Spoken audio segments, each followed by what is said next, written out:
vamos a continuar con la serie de temas que traemos acerca de la carta del apóstol Pablo a los Efesios, y hoy terminamos esta preciosa carta.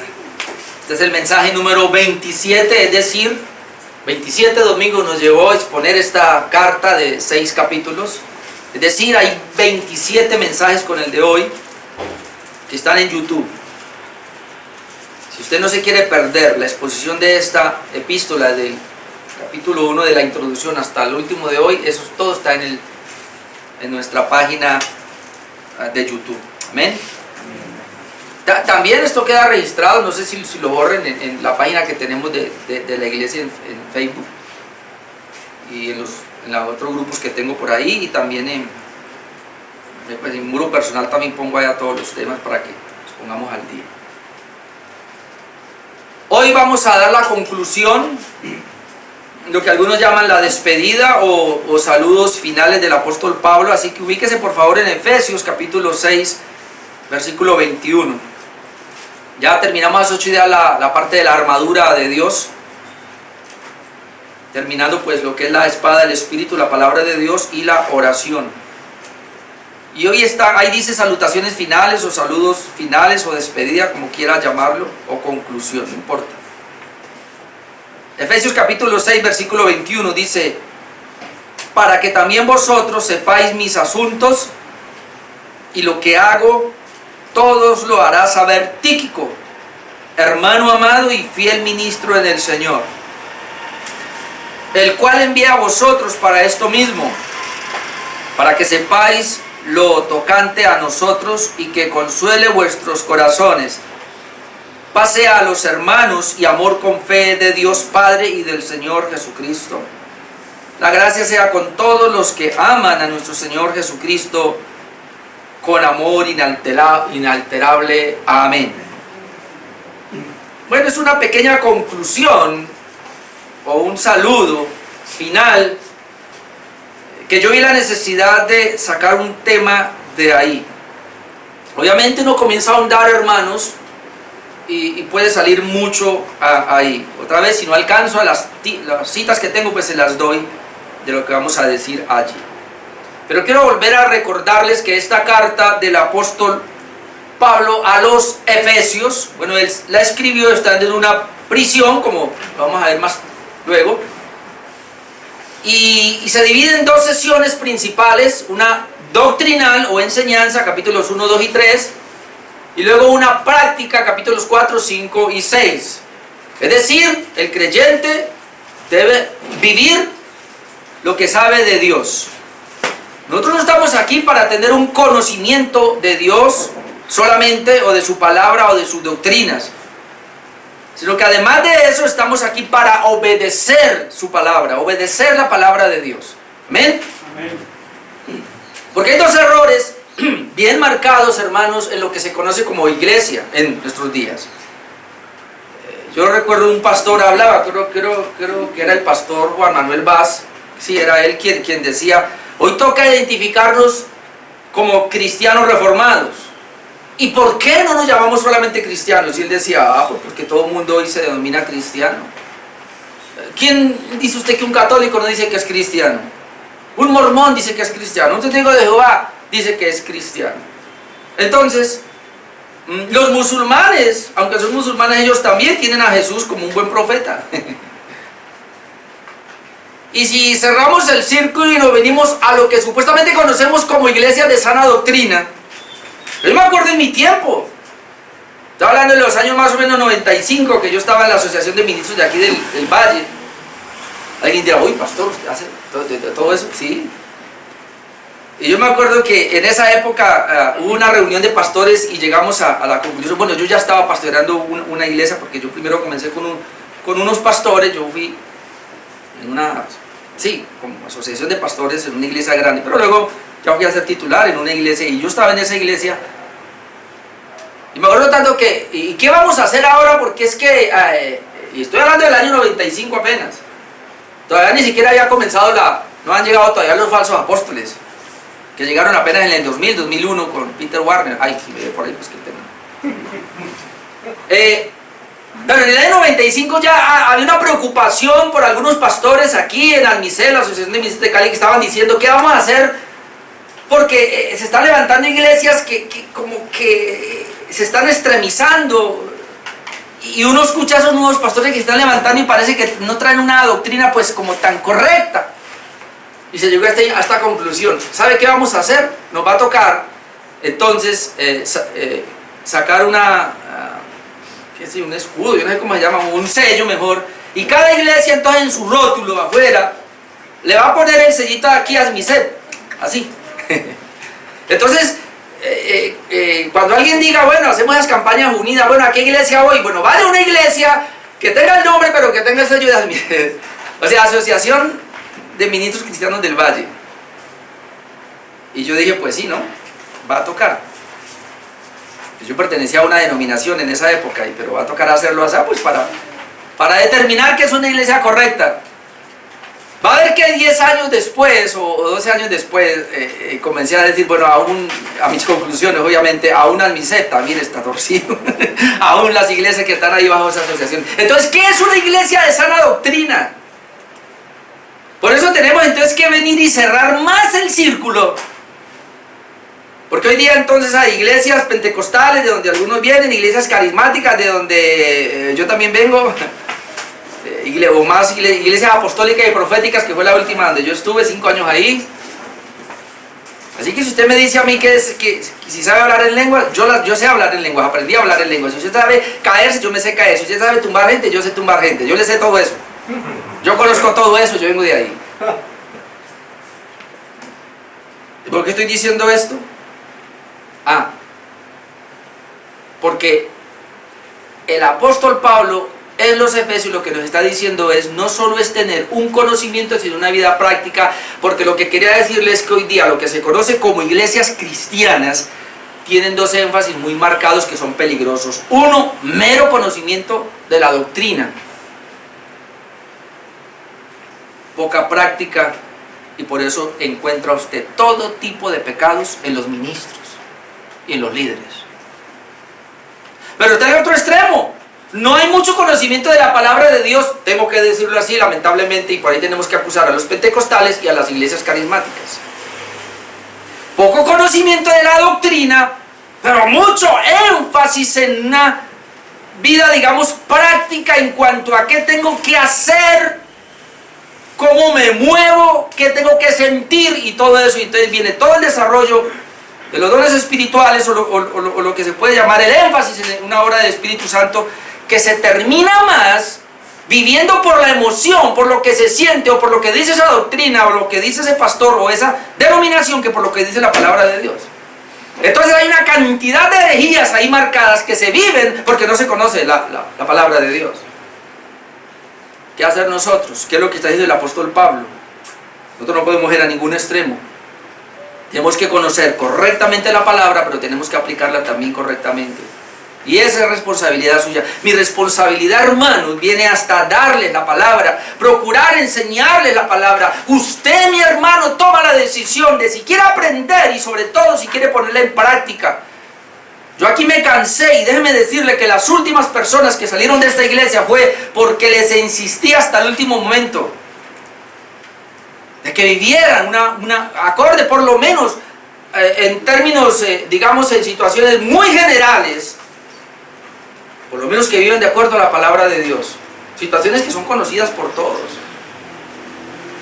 Una de ellas es esta, y ustedes saben que es decir, si usted, hermano, está en unión libre y no se ha casado, aquí tenemos a Jorrito y a Nali que los aguantamos 3 o 4 años. Y la hermana Nali me decía después, ya pastor se volvió cansón con eso de que tenían que casar. Pues no solamente ellos, más. Pero han oído otras parejas, no me quiero casar, pero el pastor sí que insiste. Pero es que la Biblia lo dice. Arregle su situación. Y como se cansaron de escucharme, entonces se prefirieron irse más bien. Ya, hermano, si usted quiere vivir la vida cristiana como usted la quiere vivir, usted está en la iglesia equivocada. Si usted quiere vivir la vida cristiana como es, como dice la palabra que es, pues está en la iglesia correcta. Por lo menos en cuanto a doctrina y procurando la práctica, porque no hay iglesias correctas en el sentido de que todavía tenemos remanente de pecado y va a encontrar usted pecados en mí como en los hermanos, pero por lo menos procuramos vivir la palabra de Dios lo mejor que se puede. Entonces, conocimiento viene primero. Si no hay un conocimiento de la palabra de Dios, no habrá una práctica, o como se ha llamado la ortodoxia. Decían los antiguos, la ortodoxia nos tiene que llevar a una sabia ortodoxa, una sabia ortopraxis. Es decir, conocimiento de la palabra de Dios y práctica de la palabra de Dios.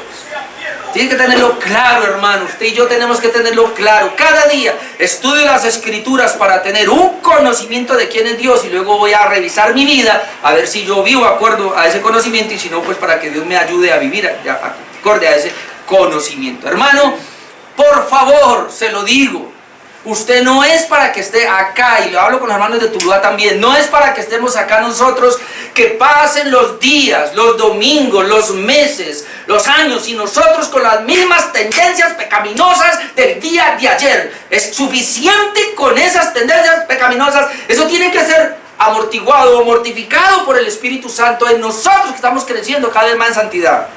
Amén. Amén. Y a mí no me da pena decirlo, y si no, pregúntele a Miguel acá. Qué bueno Miguel que está con nosotros. No, tranquilo, no lo voy a exponer. Pero él sabe de qué estamos hablando. Ahí.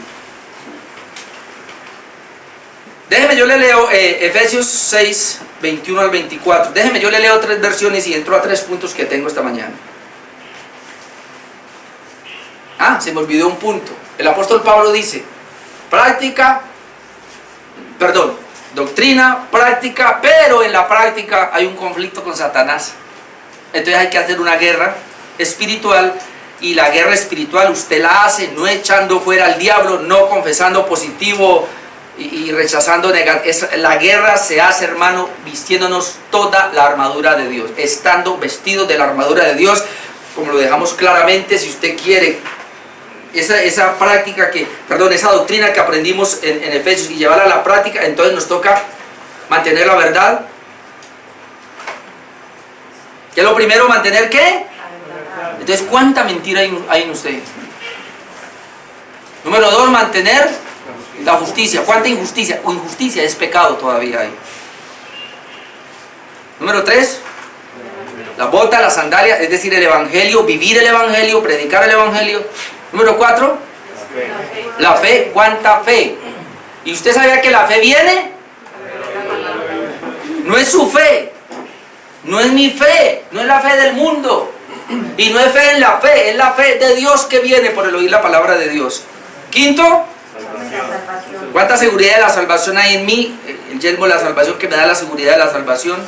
Sexto, la palabra del Espíritu, una espada de 2 filos, la palabra de Dios, porque corta para allá y corta para acá.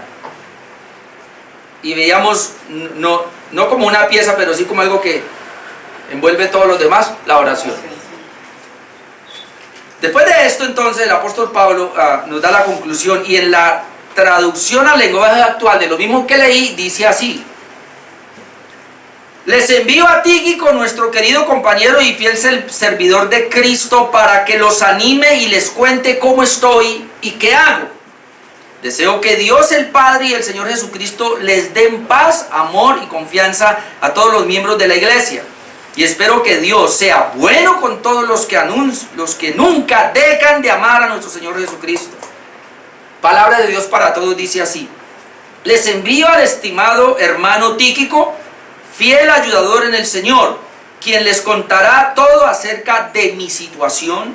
Envío a Tíquico porque quiero que sepan cómo estoy y para que los anime. Hermanos, que la paz, el amor y la fe de Dios Padre y de nuestro Señor Jesucristo estén siempre con ustedes. Que Dios bendiga en abundancia a los que aman profundamente a nuestro Señor Jesucristo. Y la Nueva Versión Internacional dice así: nuestro querido hermano Tíquico, fiel servidor en el Señor, les contará todo, para que también ustedes sepan cómo me va y qué estoy haciendo. Lo envío a ustedes precisamente para que sepan cómo estamos y para que cobren ánimo.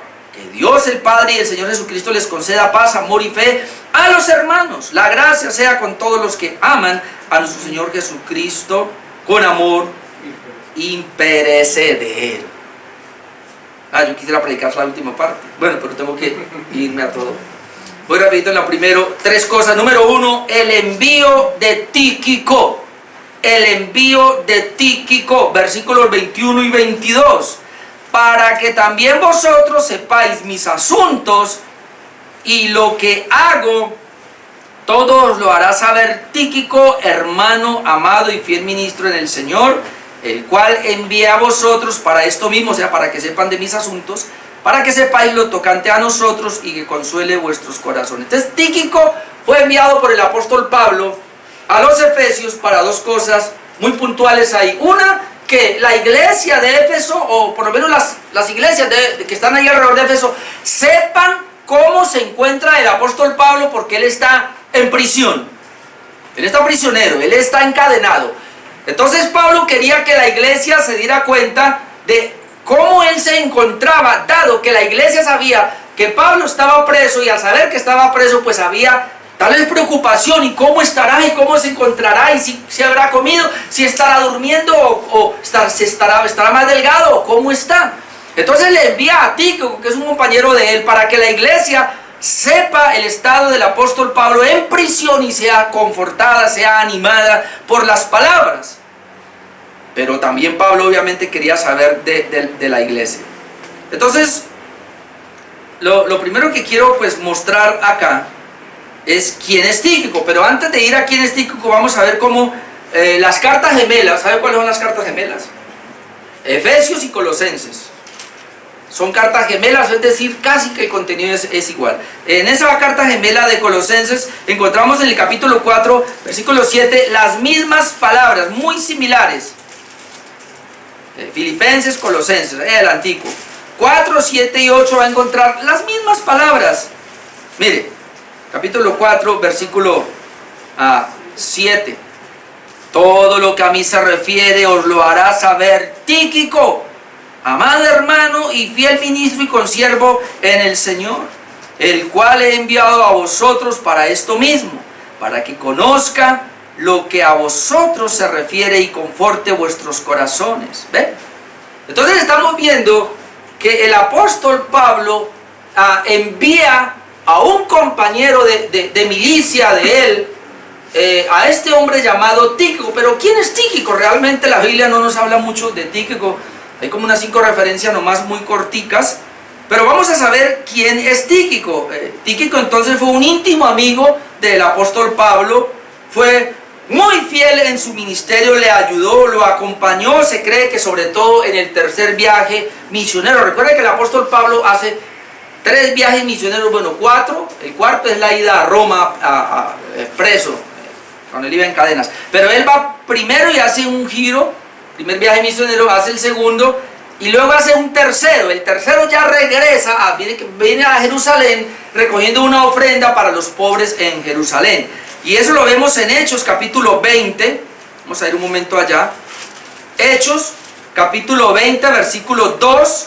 Vamos a encontrar a Tíquico aquí, porque ahí nos da una idea por lo menos de quién era este personaje, de dónde salió, cómo apareció. Hechos capítulo 20, versículo 2 dice: y después de recorrer, está hablando Lucas aquí del apóstol Pablo, aquellas regiones, y de exhortarles con abundancia de palabras, llegó a Grecia. Pablo llegó a Grecia. Después de haber estado allí 3 meses, y siéndole puestas acechanzas por los judíos para cuando se embarcase para Siria, tomó la decisión de volver por Macedonia. Versículo 4. Y le acompañaron hasta Asia, o sea, llegó a Asia. ¿Quién le acompañó a Pablo? Dice Sópater de Berea, Aristarco y Segundo. ¿De dónde eran ellos? De Tesalónica, Gallo de Derbe y Timoteo. Y de Asia, Tíquico y Trófimo. ¿De dónde era Tíquico? De Asia, ¿ve? Porque él tuvo que ir hasta allá. Dice estos, o sea, todos los que mencionó, entre ellos está Tíquico, habiéndose adelantado, nos esperaron en Troas, es decir, todos ellos se adelantaron para esperar a Pablo en Troas mientras él se quedaba allí en esta región. 6. Y nosotros, pasados los días de los panes sin levadura, navegamos a Filipos y en 5 días nos reunimos con ellos en Troas, donde nos quedamos 7 días. O sea, está registrando que por lo menos ahí encontramos por primera vez a Tíquico. Igual cuando encuentra a Timoteo, Pablo va fundando iglesias y entre esas se encuentra a líderes prominentes que le van a ayudar a él en el ministerio. Entonces vemos que Tíquico estaba allí y era ya un compañero del apóstol Pablo y le ayuda ahora el apóstol Pablo y viene con el apóstol Pablo para traer la ofrenda hacia Jerusalén. Es muy probable entonces que este Tíquico haya ido a visitar al apóstol Pablo después, cuando él está preso en Roma, y él fue y lo visitó, y entonces se cree que él de una u otra manera Pablo lo enviaba a mirar las iglesias y a traerles informe. Hay quienes creen por lo menos que él era el amanuente. La palabra amanuente es el escritor, es decir, que el apóstol Pablo le dictaba, o por lo menos esta de Efesios y Colosenses, y la otra, no recuerdo cuál es, bueno, 3 o 4 cartas que él escribió en prisión. Y se cree que este era un amanuente, es decir, que Pablo le dictaba y él escribía la carta. Pero además de ser quien escribió, no el autor intelectual, sino el amanuente, el que escribía. Pablo es el autor de la carta, pero Tíquico se cree que la escribió. Y con el mismo la manda. Y Tíquico es el que lleva la carta ahora a Éfeso. Y además lleva un informe que, como vamos a ver más adelante, no está en la carta, sino que Tíquico personalmente se lo da a ellos. Pues por lo menos eso es lo que dice en el versículo 21 ahí, mire, para que Efesios 6, 21, para que también vosotros sepáis mis asuntos. Pablo quería que la iglesia de Éfeso, supiera sus asuntos y lo que hago, mis asuntos y lo que hago. Es decir, aquí nos habla, hermanos, de una vida transparente. El siervo de Dios debe tener una vida transparente. ¿Sabe? En esas iglesias grandes se pierde la transparencia del líder. Yo viví en esas iglesias donde al pastor, él entraba, como decíamos nosotros, con 4 quincones. Es decir, no participaba en la alabanza, ni en la oración. Cuando le tocaba predicar, salía con 4 quincones que estaban con él allá, o sea que ellos tampoco cantaban ni nada, ¿verdad? Y lo dejaban en el púlpito, y cuando él terminaba de predicar lo estaban esperando y él salía y hasta luego. Y ustedes que vienen de esas iglesias también grandes saben que para hablar con esa eminencia tenían que primero, y si es el G12 y por ahí por el estilo, peor, porque primero tenían que hablar con los súbditos. El G12 es una escalera al triunfo, ¿no? Pero eso es una pirámide. Para usted llegar arriba, tiene que empezar desde abajo y va escalando poco a poco. Y cuando usted ya va por aquí por la mitad, ahí lo nombran pastor, si tiene 10 células, 12 células, y sigue creciendo. Es impresionante eso. Y el que está escondido allá, o el jefe, no lo conocen. Por eso cuando después se dan cuenta quién es, voy a decir algo acá, yo no sé, por ahí mi hija fue la que me mandó, mi hija Angie me mandó algo, no sé si ustedes lo vieron. No recuerdo dónde fue, pero creo que fue en una comuna de Cali aquí. El famoso predicador, y lo voy a decir, John Milton Rodríguez, que es un senador de la República, que es un pastor de la iglesia más grande aquí llegó a esa comuna y lo han rechazado. Feo. Y en uno de sus rechazos me llamó la atención. ¿Y quién va a creer en usted cuando en su iglesia usted tiene un datáfono ahí para recoger el dinero? No podía responder, yo decía, no podía, Señor. Bendito Dios. Sí, y esta gente se esconde, ¿no? Bueno, no voy a decir más cosas mejor de ahí. Bueno, Pablo entonces tuvo muchos colaboradores que le servían, y entre esos está Tíquico, y el propósito otra vez era enviarlo para que conocieran. Pablo quería que la iglesia supiera qué está haciendo Pablo, dónde está, para que conozcan de mis asuntos y qué es lo que hago, hermanos. Por eso es bueno. Ayer un grupito aquí nos volamos, nos pegamos una escapadita. Y montamos cicla, jugamos fútbol, bañamos y todo con muchos hermanos de acá. Otro día vamos con otros, ¿sí o no? Y eso es bueno porque ahí conocemos a los hermanos también. ¿Ven? Comiendo juntos y todavía nos damos cuenta. Ok. Bueno, vamos a mirar 2 de Timoteo 4 como para que veamos, ahí también aparece otra referencia de Tíquico. 2 de Timoteo 4, 9. 2 de Timoteo 4, 9. Dice, procura venir pronto a verme. Le está escribiendo Pablo a Timoteo. Porque Demas, mire que era un colaborador de Pablo, me ha desamparado amando este mundo. Ah, Pablo también tenía desertores en su grupo. Y se ha ido a Tesalónica. Dice, Crescente fue a Galacia y Tito a Dalmacia. Dice, solo Lucas está conmigo. Note que él está preso. Ah, esta es la otra que escribió en la cárcel. Solo Lucas está conmigo. Luego, toma a Marcos, tráemelo porque me es útil para el ministerio. A Tíquico lo envié a Éfeso. ¿Lo vio? ¿Qué pasó con Tíquico? Lo envié a Éfeso, o sea, a que llevara la carta y a que hablara con los hermanos, a que les consolara para que les hablara de mí. Volviendo a Efesios 6:22, ahí está entonces, ¿a qué fue que lo envió?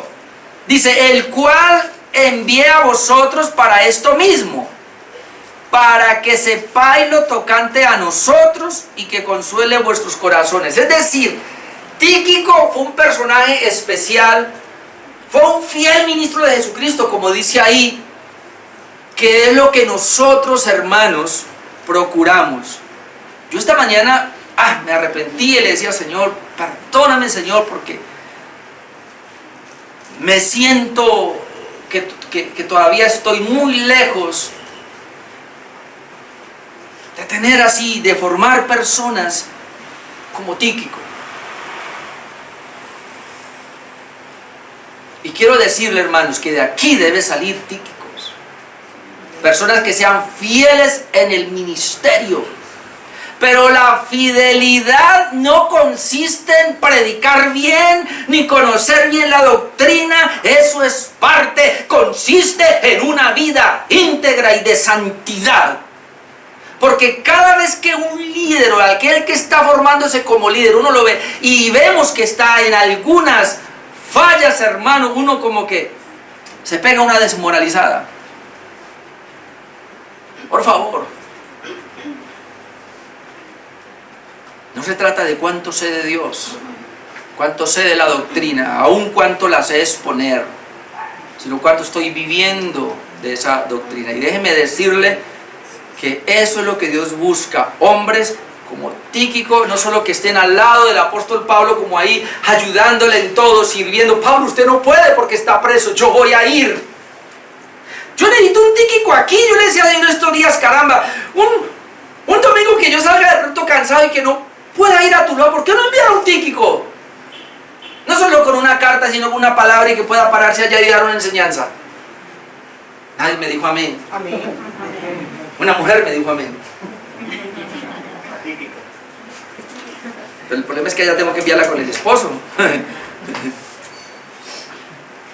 Ok, pero entonces la característica que se da es que es un amado y fiel ministro del Señor Jesucristo. Era una persona, era un personaje, no se dice mucho, pero uno ahí se da cuenta. Número 2, el triple deseo de Pablo, versículo 23. Ya dejemos a Tíquico quieto, después estudia sobre él.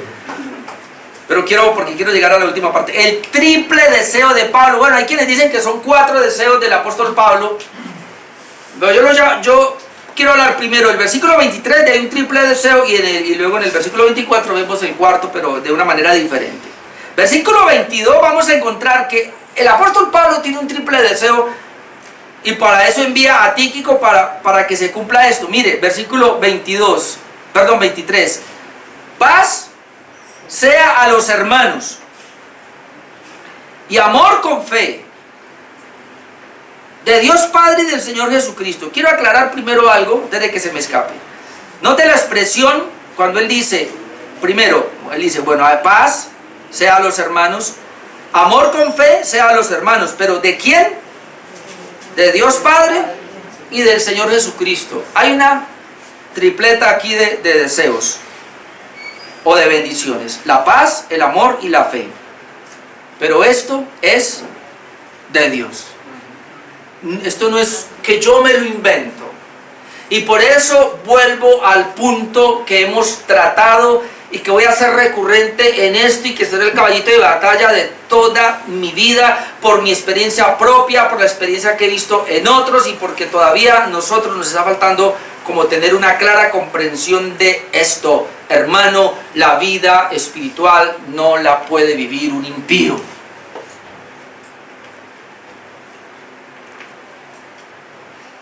¿Sabe que hay gente que me ha dicho a mí, y le voy a poner, pues, hombre,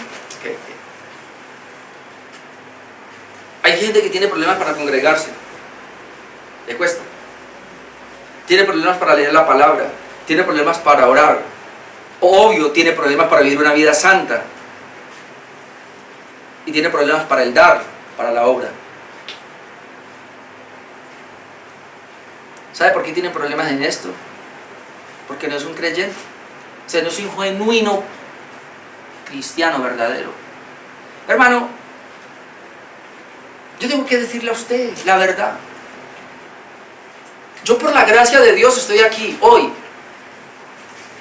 y porque Dios me había escogido desde antes de la fundación del mundo. Pero yo pasé por tantas iglesias, y desde muy temprano, en mi adolescencia, me acuerdo, y mi juventud, me enseñaron a hacer cosas para Dios. De antemano me veían como una persona regenerada, es decir, que era cristiana. Pero yo en cuántas iglesias me camuflé, mostrando quién no era. Porque yo, como dicen por ahí, debajo de la manga tenía mis secretos guardados. Es más, yo me deleitaba más en los pecados guardados, y lo otro muchas veces llegué a verlo como una práctica de un líder nomás. Después llegué a las conclusiones. Por eso, si usted me pregunta cuándo usted nació de nuevo, cuándo usted fue regenerado, yo le digo, yo no sé. Yo solo sé que yo fui escogido y que por la gracia Dios me tuvo, pero no sé cuándo fui regenerado. Yo sí sé cuándo mi vida comenzó a cambiar y ser diferente, y ahora sí a decir: Señor, tengo temor de ti, Señor. Pero mucho tiempo viví un falso evangelio, como muchos de ustedes aquí lo han hecho, porque nos enseñaron. Así llegamos a la iglesia como impíos, imagínense. ¿Y qué nos dijeron? Nos enseñaron, lo primero: aprenda las canciones de Marco Witt, que aquí las cantamos. Aprenda a remolinear. Ah, ¿usted quiere meterse más? Entonces métase en ese grupo de danza. ¿Sabe que yo me metí en un grupo de danza? Nunca dancé, pero yo no sé qué hacía allá. No sé qué hacía allá. Yo tenía 17 años cuando me profetizaron, poco de profecías. Me ponían las manos y me hicieron hablar en lenguas. Entonces yo vivía como un impío. Bueno, me acuerdo de todo eso, me avergüenzo. ¿Qué es lo que yo quiero decirle con esto? Después, mucho tiempo después, vine a entender que la paz, el amor y la fe no es que yo tengo que producirlos porque el pastor me está diciendo, o porque es que si usted no tiene amor, aquí no cabe. En esta iglesia usted tiene que expresar amor. Y sí, yo los amo, pero por detrás le estoy metiendo el cuchillo. Yo tengo una paz con Dios. ¡Mentira! Usted vive como un diablo. Usted es amigo del diablo, no de Dios. Y fe, pero una fe natural.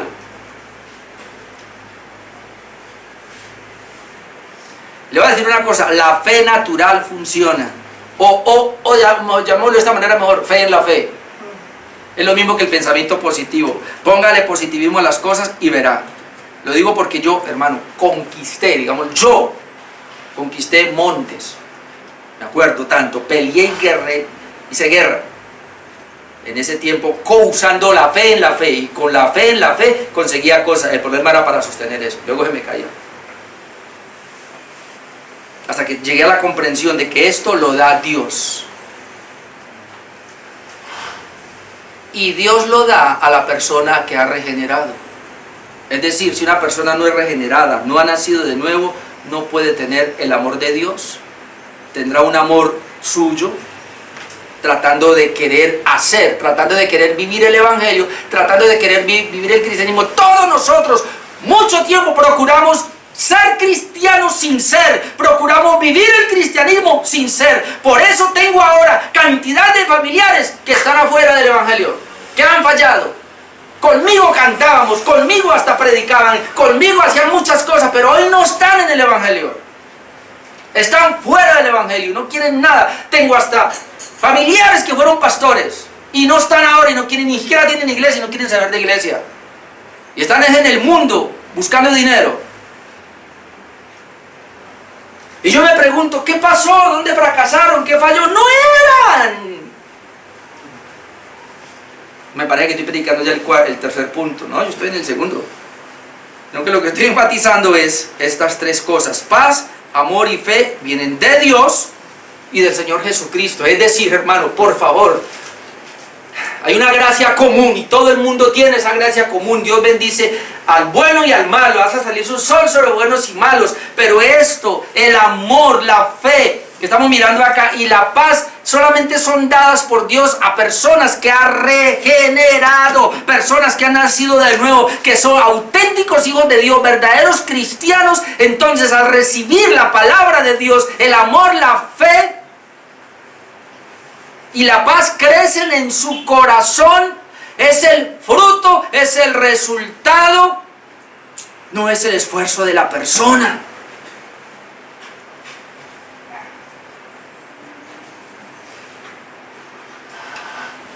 Pablo había hablado de esta triada y solamente le quiero leer. Como hermanos, no, ¿cómo olvidarnos? Lo primero que él habla aquí de la paz, en Efesios capítulo 2, vamos al 14, Efesios 2, 14. ¿Cómo olvidarnos de la paz de Dios en Cristo? Efesios 2, 14. Donde nos dice, por Él, porque Él es nuestra paz, que de ambos pueblos hizo uno, derribando la pared intermedia de separación, aboliendo en su carne la enemistad.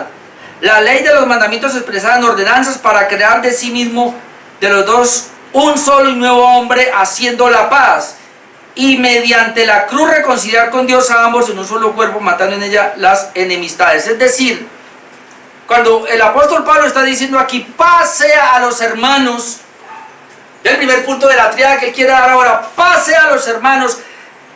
Esas tres características, la paz, el amor y la fe, es una de lo que más ha mencionado el apóstol Pablo en la carta a los Efesios. Y él vuelve y lo reitera, debe haber paz a los hermanos, es decir, a los que han nacido de nuevo, porque un hermano es un regenerado. Yo no sé, yo los miro a ustedes aquí, y yo a todos les digo mis hermanos, pero si vamos a la realidad, mis hermanos son los que han sido regenerados como Dios me ha regenerado a mí. Ustedes son mis hermanos. Si hay personas no regeneradas aquí, oro para que Dios lo regenere y llegue a ser mi hermano, pero mientras no sea regenerado, usted no es mi hermano. ¿Y por qué? Porque usted no hace parte de la familia de Dios, usted no va para el reino, usted va para otro lugar. Por eso hay una necesidad, y si usted no se siente regenerado, nacido de nuevo, hombre, hábleme y miramos a ver qué hacemos, pero eso lo da Dios, no lo damos nosotros. Lo segundo que habla la segunda triada es el amor de Dios. ¿Cómo olvidar el amor de Dios? El mismo Efesios capítulo 2, versículo 4. Recuerden que habíamos dicho que nosotros teníamos una triada también aquí, le pertenecíamos al mundo, al sistema del mundo, a Satanás, pero sobre todo éramos esclavos de nuestro propio sí mismo. Y entonces el versículo 4 dice, pero Dios, que es rico en misericordia por su gran amor con que nos amó, aún estando nosotros muertos en pecado, nos dio vida juntamente con Cristo, por gracia sois salvos. ¿Quién puede olvidar el amor de Dios que tuvo para nosotros, que nos sacó de un lugar de oscuridad donde estábamos? Entonces cuando Pablo está diciendo, mire, paz a ustedes, está diciendo esa paz de reconciliar, que lo reconcilió con Dios primero, porque Romanos 5.1, ¿qué dice? Justificados pues por la fe, tenemos paz para con Dios. Entonces Pablo había hablado de esa paz. Luego habla del amor. Qué amor tan grande, que estando nosotros perdidos en delitos y pecados, muertos espiritualmente, el Señor viene y por su amor envía a Jesucristo a morir por nosotros y nos saca. Y la tercera triada que no se puede olvidar, la fe. ¿Cómo olvidar, como dice Efesios 2:8, que somos salvos por gracia, por medio de la fe? Efesios 2:8, ¿no?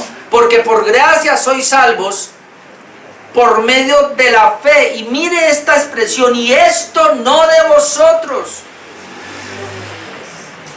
Hay algunos que han dicho, y yo sé, buenos teólogos en otros temas, pero aquí fallaron. Porque han dicho, no, somos salvos por gracia, por medio de la fe. La gracia es de Dios y la fe es mía. Pero mire que el texto es claro. Por gracia sois salvos por medio de la fe. Y luego dice, esto no de vosotros. Cuando dice esto no de vosotros, se refiere a la gracia y a la fe. Sino que es un don de Dios. Es decir, la gracia y la fe es un don de Dios. Entonces, cuando tenemos fe nosotros, es un don de Dios. Hermano, ningún ser humano tiene fe. Bueno, sí tiene fe, pero una fe natural. ¿Sabe cuál es la fe del hombre hoy día? Levántese y despiértese, piense positivo, ponga positivo, camine positivo, crea que le salen las cosas bien. Eso es fe en la fe. Eso se llama positivismo. Eso también lo tiene allá gente, esa gente de pensamiento positivo que no tiene nada de Dios. Es que yo también estuve ahí. ¿Sabe cuál es el problema? Que hoy día, hermano, míreme lo que le voy a decir. Lo que se llama iglesia, lo que se llama pueblo de Dios hoy día, no disciernen entre un pastor que trae fe verdadera o un pastor que trae positivismo a la iglesia. No lo disciernen. Porque ellos creen que todo lo que el pastor hable es palabra de Dios. Palabra de Dios es lo que sale de aquí, de la palabra de Dios. Lo demás es positivismo. Y el positivismo le sirve al impío para progresar en esta tierra y para progresar financieramente y para perderse, porque dijo Jesucristo, ¿de qué le sirve al hombre si se ganare todo el mundo y perdiere su alma? En cambio, la fe verdadera que viene por el oír la palabra de Dios, es decir, hermano, un impío viene, una persona inconversa viene y va a comenzar a escuchar la palabra de Dios, y mientras el evangelio, esa persona no va a querer recibir la palabra, no va a querer escuchar el evangelio, pero cuando el evangelio penetra y Dios es el que le da el nuevo nacimiento, lo regenera, ahí le da la fe. Por eso vuelvo y digo, si usted es regenerado y yo soy regenerado, tengo fe. De ahí en adelante viene el crecimiento de la fe. Entonces Pablo está diciendo, pasa a los hermanos, amor con fe de Dios y del Señor Jesucristo. Después lo busca, Filipenses 1:29, que es bueno que lo mencionemos. Dice que Dios es el que nos concede la fe. Sí, porque yo he tenido que hablar con muchos pastores que me han dicho, ¿cómo? Dios repartió fe a todo el mundo. No. La fe salvadora o la fe del cristiano se la da Dios a los regenerados. Número 3, la gracia para los que aman al Señor. Hay una gracia ahora especial para los que aman al Señor. Pablo tiene una triada, que la paz se le multiplique, que el amor también y la fe. Bueno, yo no voy a debatir ahí qué es primero, no. Bueno, paz, reconciliación con Dios, pero si vamos a ir qué es primero, gracia, porque la gracia viene, por la gracia tengo paz con Dios, por la gracia tengo amor y por la gracia obviamente tengo fe. Versículo 24. La gracia sea con todos. ¿Qué? La gracia sea con todos. Hermano, el apóstol Pablo le está escribiendo a creyentes. Y mire lo que dice. La gracia sea con todos. ¿Con todos los creyentes? Hay algo, hermanos. Bueno, es más, yo quería predicar solamente ese versículo hoy. La gracia sea con todos los que aman a nuestro Señor Jesucristo. ¿Terminó ahí? Con amor inalterable. Hermano, ese versículo es poderoso. Me da ganas de predicar entre los días ese versículo. Vamos a mirarlo. Ya sabemos que es la gracia. Don inmerecido. Es decir, yo no lo merezco, pero Dios me lo dio. Y otra vez, diferenciando entre misericordia y gracia, que nunca se nos olvide. ¿Cuál es la diferencia? La misericordia, viene la palabra mísera. Es que Dios nos miró, tuvo misericordia, es decir, no nos pagó conforme a lo que merecíamos. Esa es misericordia, que Dios no te paga a ti, hablando del creyente, conforme a lo que merece. Hermano, si Dios no hubiera tenido misericordia tuya, Él te paga a ti conforme a lo que tú mereces. Pues me llamo a justicia de Dios. Y según la justicia de Dios, ¿qué es lo que yo merezco? El infierno. Si alguno está aquí en esta mañana sentadito ahí o me está viendo por Facebook Live y dice que usted no merece el infierno, a usted se le va a dar 7 veces el infierno. Porque la razón por la cual yo no voy al infierno es porque yo reconozco hoy que lo merezco. Todo. Y si al infierno hay que meterle 7 veces, como se hizo con los hermanos de Daniel, yo lo merezco. Como yo merezco el infierno, Dios tuvo misericordia de mí. Y como tú merecías el infierno, hijo de Dios creyente, Dios tuvo misericordia de ti, es decir, no te pagó conforme a lo que tú mereces. Y entonces, ¿qué es gracia? Gracia es que yo no merecía el cielo y Dios me lo dio. Gracia es que yo no merecía la salvación, Dios me la dio. Por eso la salvación nadie la puede obtener. La salvación no es un premio, la salvación no es un galardón, la salvación no es una recompensa, la salvación no es un premio al mérito tuyo. Es un regalo de Dios, un don inmerecido. Yo no lo merezco, nunca lo he merecido, no lo merezco y nunca lo mereceré, pero Dios me lo dio.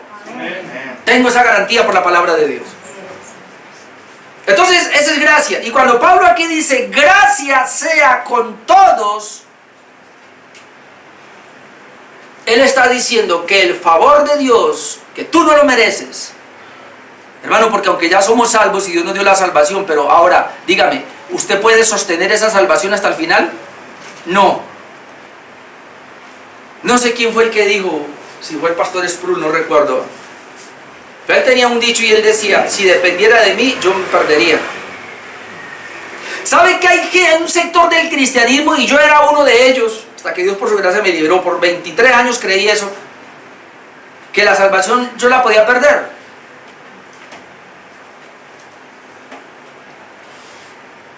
Hoy día estoy seguro de que no, porque no depende de mí. Obviamente, yo sí, si dependiera de mí, yo la puedo perder. Si alguien en esta hora, y entonces le tocará entrar un poco más en esto, pero si alguien cree que la salvación que Dios le dio la puede perder, entonces es porque usted la consiguió. Y si usted la consiguió, claro que la va a perder, porque usted nunca la va a sostener. La garantía de la salvación es que a mí se me dio por gracia. Y como la tengo por gracia, no la voy a perder. ¿Por qué no la voy a perder? Porque quien la sostiene en mí es Dios. Si Dios me salvó por gracia y me dijo, pero usted sosténla, yo la pierdo. Por eso ahora el apóstol Pablo está diciendo, la gracia sea con ustedes, es decir, que Dios les dé una capacidad para sostener esa gracia, esa salvación. Es más, tengo más pasajes para ahí, donde la misma escritura nos va a seguir hablando a nosotros, que debemos crecer en la gracia. Esa gracia no se debe convertir en libertina. Anote esta cita, Romanos 6, 15 al 18, Romanos 6, 15 al 18, donde Pablo pregunta, ¿entonces qué? ¿Porque no fuimos salvos? ¿O porque fuimos libres del pecado, entonces ahora perseveraremos en el pecado? ¿O porque no estamos bajo la ley, sino bajo la gracia, entonces perseveraremos en el pecado? ¡No! Y anote esta otra cita, ya no canso de ir allá, segunda de Pedro 3, 18. Segunda de Pedro 3:18 dice el apóstol Pedro, antes bien, crecer en la gracia y el conocimiento del Señor. ¿Qué debe hacer el creyente?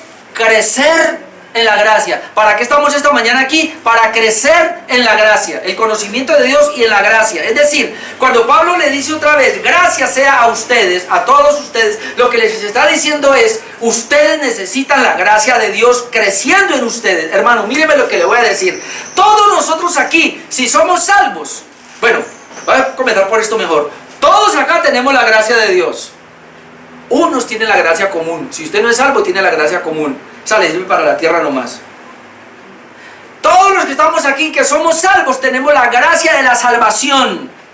Pero todos los que estamos aquí, que tenemos la gracia de la salvación, necesitamos más gracia de Dios para sostener esa gracia salvífica en nosotros, para llegar hasta el final, para no retroceder, para cuando nos duele una muela no quejarnos, cuando viene el conflicto no echarnos para atrás, aun cuando hay cosas que usted no entiende. Entonces, ¿por qué? Porque no las entiende, entonces las va a abortar.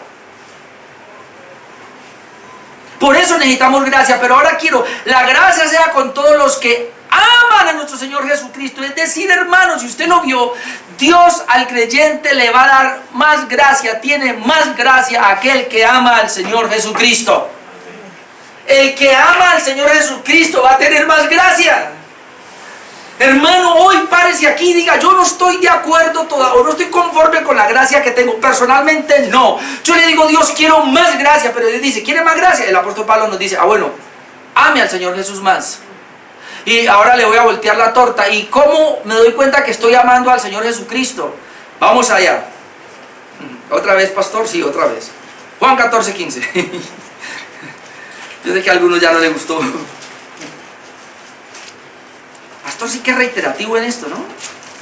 Juan 14:15.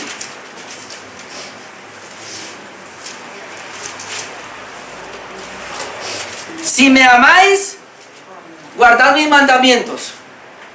¿Qué dijo Jesucristo? Si me amáis, guardad mis mandamientos.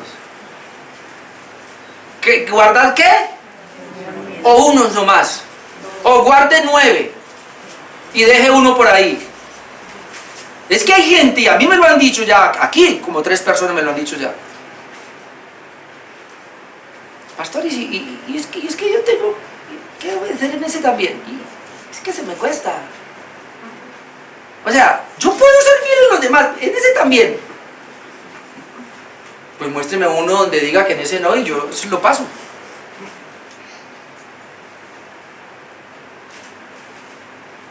Si usted me muestra un versículo que me dice que usted no debe someterse, mujer, a su esposo, yo lo paso. Pero si la Biblia me dice que usted, mujer, debe someterse a su esposo, a pesar de su esposo, como ya lo vimos la vez pasada, a usted le toca. Y someterse es ser uno con él en todo.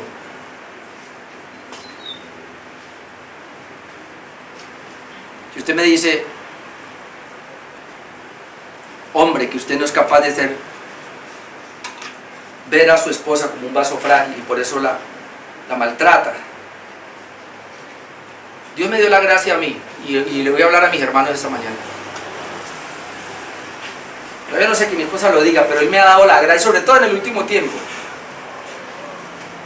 porque yo recibí de mi papá un mal genio muy bravo y sé que mis hermanos también,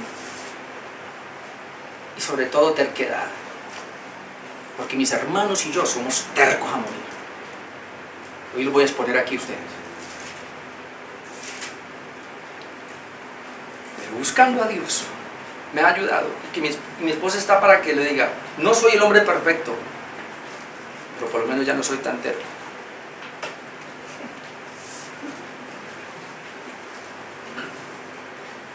Ya la oigo, procuro no tratarla, porque es que lo dice Efesios: ame a su esposa como Cristo amó a la iglesia. Ahora, esto no es excusa, porque aún en tu ojo, algunas mujeres están esperando que su esposo cambie para ellas cambiar, o viceversa.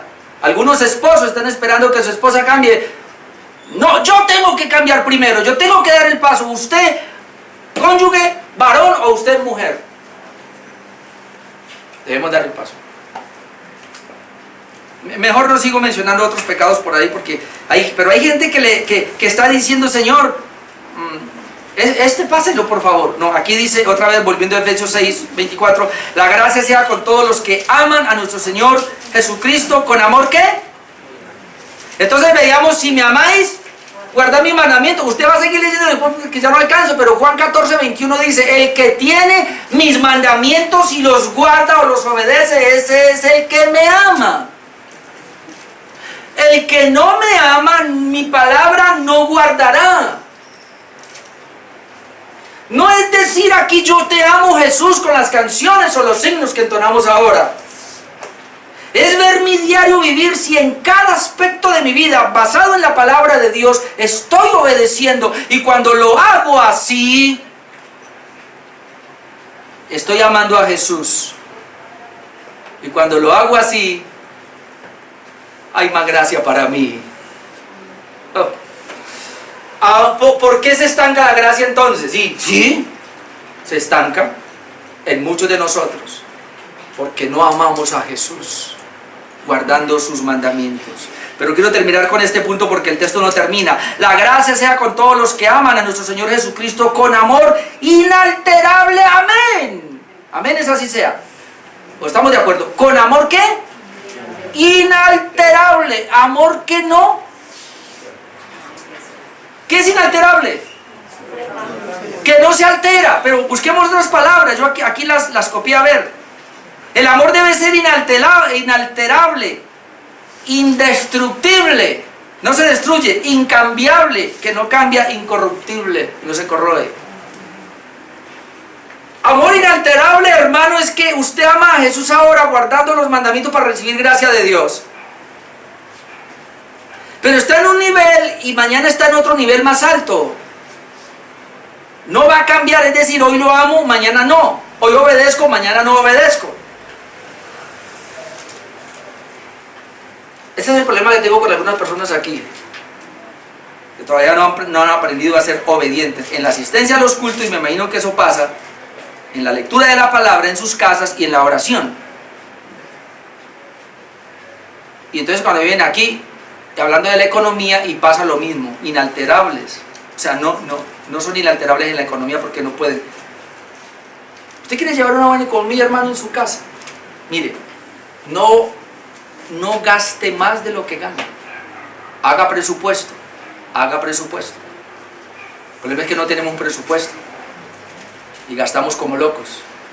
No gaste más de lo que gana. Aprenda a vivir no con el 100%. Viva menos. Sáquelo de Dios primero y luego viva. Ya entró el pastor a hablar de dinero. Ese es un punto también frágil en la iglesia, que hace parte de un corazón regenerado, obviamente, que es generoso. Quiero terminar aquí. Regáleme, ¿cuántos les digo yo? 5 minutos. ¿Por qué esto así? ¿Por qué dice la Biblia del amor inalterable? Porque hay personas que han venido a la iglesia y han estado por años, pero su amor no fue inalterable, su amor fue cambiante por Dios. En este momentico, y ojalá me escuche alguien por ahí, en este momentico hay gente que antes se congregaban en las iglesias y si el pastor o esa iglesia le daba por hacer cultos toda la semana, ahí estaban. Si ponían ayuno, ahí estaban. Si ponían vigilia, eran los primeros en ir. Ahora están sentados en la sala de su casa, o lo peor, en su cuarto, en su cama, viendo los cultos por internet. Y no tienen iglesia y ya no se someten. Ese que va a ser cristiano. No son cristianos. Porque un cristiano verdadero necesita estar con otro hermano verdadero, con la familia de Dios. Somos una familia. Necesitamos tener una iglesia y necesitamos tener un pastor que nos enseñe las escrituras. No, yo allí escucho al pastor Sugel Michelén, allí me sale el pastor MacArthur. No, a mí me gusta mucho el pastor Paul Wasser, ahí lo tengo. Y si quiero uno un poquito regañón, así como el pastor, pues entonces voy por Juan Manuel Vaz, o me gusta el pastor John Piper. O si me vengo más para acá, pues voy a buscar al pastor Miguel Núñez, me fascina. Y no, esos son reformados. Yo tengo 7 pastores en mi lista. Quería escuchar al pastor Orlando. No se trata de venir a escucharme a mí acá, se trata de que usted debe tener una iglesia local donde congregarse, si es un cristiano. Si alguien dice que es cristiano pero no tiene una iglesia, vea, dígale, usted no es cristiano o nada. No le dé temor, a mí no me da temor decirlo, usted no es cristiano o nada. perder por no ir a una iglesia. No, usted no va a perder, usted ya está perdido hace rato, mijo.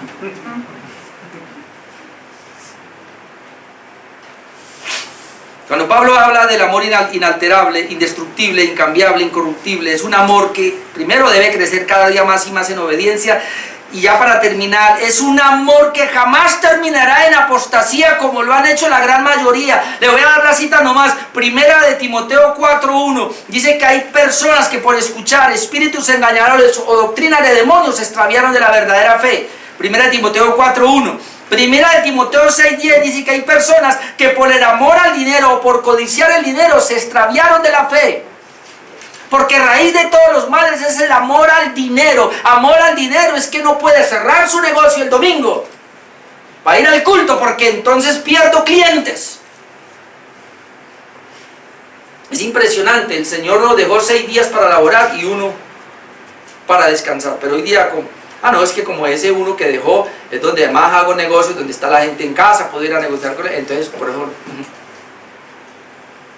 Hermano, si usted no consigue la bendición financiera en los 6 días que Dios dejó, de lunes a sábado, cree que ese día... Aquí me han dicho muchas personas, aquí sentados que me lo han dicho, yo a veces no he ido al culto por ir a hacer negocio, porque creo que allá, y voy y me quedaron mal. No recuerdo quién me decía esta semana, ¿era Miguel? Me parece que me dijo, que una vez no fue a un culto por ir a ver un cliente, o que me dijo, no recuerdo esta semana. No, usted no fue, otra persona, me dijo precisamente, y que porque iba a hacer un negocio ese día, y yo no fui al culto por ir a hacer el negocio, y cuando llegué allá, el cliente me dijo, no, otro día mejor. Perdió el cliente y perdió también el negocio.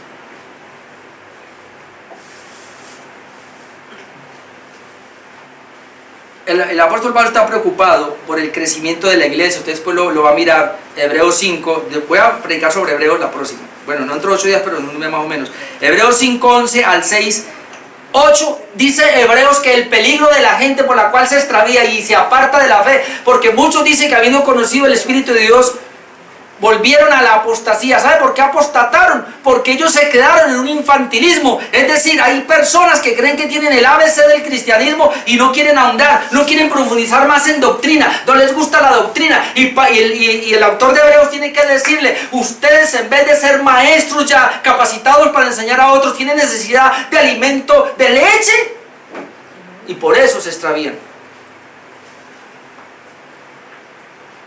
Y quiero terminar con Hebreos 2 del 1 al 4. ¿Por qué Pablo dice acá, la gracia sea con todos los que aman a nuestro Señor Jesucristo con amor inalterable? Hebreos 2, para terminar. Hebreos 2:1. Y aquí hay un punto. Por tanto es necesario que con más diligencia atendamos a las cosas que hemos oído, no sea que nos deslicemos. ¿Sabía usted que hay un peligro de deslizarse? Ojo lo que voy a decir. La seguridad de la salvación no implica que yo no vaya a recibir las advertencias de Dios. Y aquí dice que un salvo se puede deslizar. Porque dice, no sea que nos deslicemos, porque si la palabra dicha por medio de los ángeles fue firme y toda transgresión y desobediencia recibió justa retribución, ¿cómo escaparemos nosotros si descuidamos una salvación tan grande, la cual habiendo sido anunciada primeramente por el Señor, no fue confirmada por los que oyeron? Hermano, usted puede pararse hoy aquí y decirme, yo tengo segura mi salvación, pero si usted descuida la salvación, usted se va a deslizar y va a terminar en el infierno. Pastor, perdí la salvación. No, usted no la cuidó porque no la tuvo, porque quien tiene la salvación en su vida la va a cuidar. Ella es mi esposa y yo tengo que cuidarla hasta el final. Si no fuera mi esposa, no la cuidaría y me iría a cuidar a otra. Si usted está seguro de la salvación, usted la va a cuidar. Porque hay un peligro de deslizarse. Hay un peligro de apostasía. Hay un peligro de abandonar. Le decía que esta mañana que yo oraba aquí, le decía, Señor, muchos de mis familiares han apostatado, se han apartado. ¿Cómo es posible? Se levantaron buscando a Dios y ahora están buscando el dinero afuera. ¿Por qué eso? Porque apostataron. Apostatar es apartarse de la fe. Y Pablo cierra Efesios de esa manera. La única manera de no apostatar de la fe es amando a nuestro Señor Jesucristo para recibir gracia, como obedeciéndole a Él con un amor inalterable. El amor por Dios no se debe alterar. Y usted es responsable y yo soy responsable de que se altere ese amor. Es decir, yo no puedo poner otra cosa primero que Dios. Dios es primero, mas buscar primeramente el reino de Dios y su justicia, que lo demás vendrá por añadidura. Hermano, las añadiduras aquí abajo no nos deben desviar de nuestro amor por el Señor Jesucristo, de guardar sus mandamientos. Pablo termina la carta de esta manera para que no lo vayamos a creer, porque hay un error y sobre todo una equivocación grande con nosotros, los de las iglesias reformadas o el que se cree reformado, que porque cree que tiene conocimiento, Dios me eligió, entonces ¿qué? ¿Me voy a descuidar? No, hermano, si yo estoy seguro que Dios me eligió y estoy seguro que soy salvo, yo tengo que temblar ante eso y cuidar esa salvación que Dios puso en mis manos hasta el final, porque en mis manos se puede perder. En cambio, si yo dependo de Él, entonces no se va a perder. No me estoy contradiciendo, estoy diciendo es que quien tiene la seguridad de la salvación la va a cuidar sí o sí. El que la descuida no la tiene. Así es de certero el Señor en la palabra. Entonces, ¿con quién vamos a trabajar? Pues con el que tiene la salvación. Ese recibe y crecerá. Amén. Así terminamos la carta del apóstol Pablo a los Efesios. Póngase de pie.